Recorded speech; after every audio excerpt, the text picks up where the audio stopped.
Saudara Rafael Alun Trisambodo buka suara soal status tersangka dan penggeledahan oleh KPK, termasuk sumber hartanya. Simak wawancara jurnalis Kompas TV Niputu Trisnanda dengan Rafael Alun.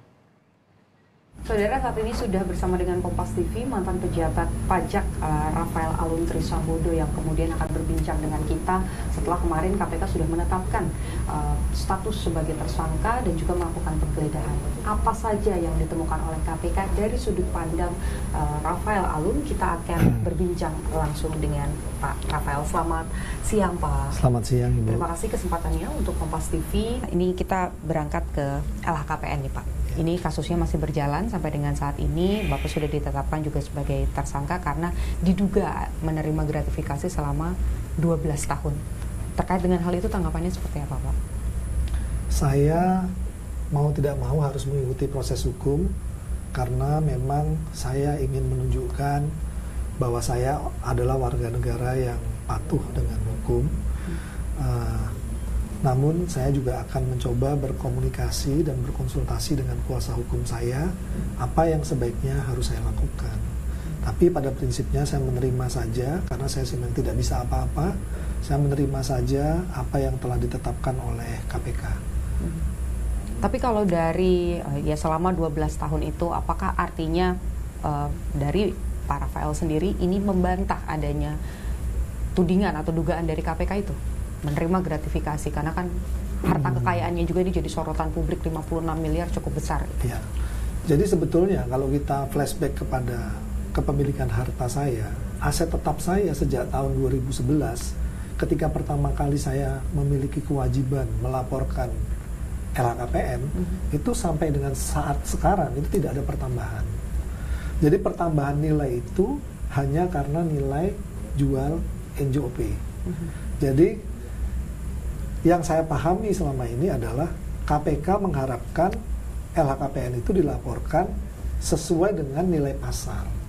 Nah, pemerintah mempresentasikan nilai pasar itu dengan NJOP. Jadi nilai NJOP itulah yang saya laporkan. Jadi sebetulnya saya kalau mau laporkan aset saya itu 15 miliar, saya bisa saja. Saya tidak perlu melaporkan dengan NJOP, tapi melaporkan dengan nilai perolehan.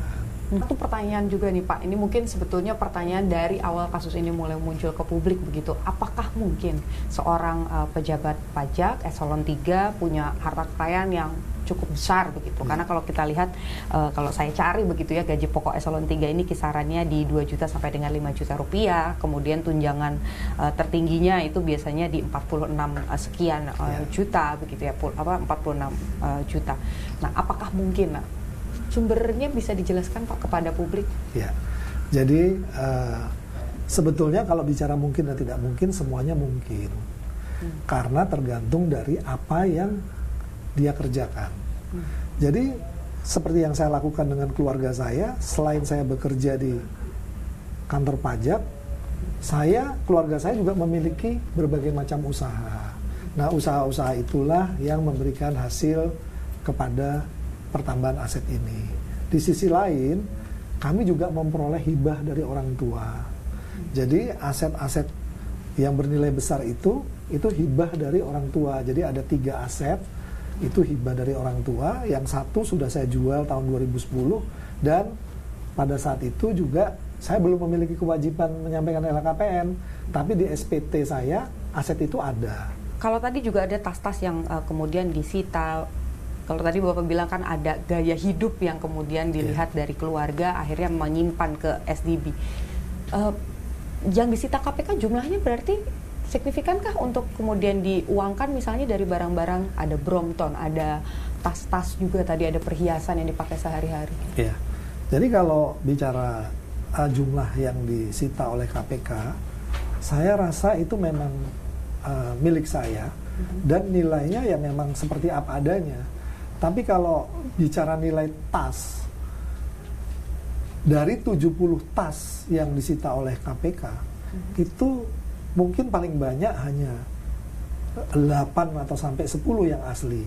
Sisanya semuanya KW. Nanti biarkan mungkin pihak KPK yang bisa melihat itu, apakah itu asli atau tidak. Ini juga satu hal lagi yang kemudian di publik bergulir, ini berkaitan dengan Ada nama artis yang terseret, Pak, inisialnya R.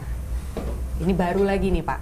Ada artis berinisial R yang diduga ada kaitannya dengan menantu Bapak, ada bisnis dan lain sebagainya.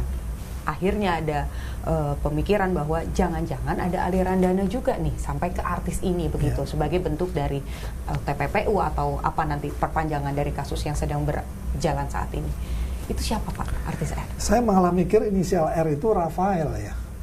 Tapi karena memang saya nggak kenal dengan artis satupun, saya nggak punya koneksi dengan artis manapun, jadi silahkan disikapi artis itu siapa, karena saya sendiri tidak pernah mengenal artis gitu. Tadi saudara kita sempat berbincang berkaitan dengan banyak hal, mulai dari penggeledahan, dinyatakan sebagai tersangka dan proses hukumnya juga masih berjalan.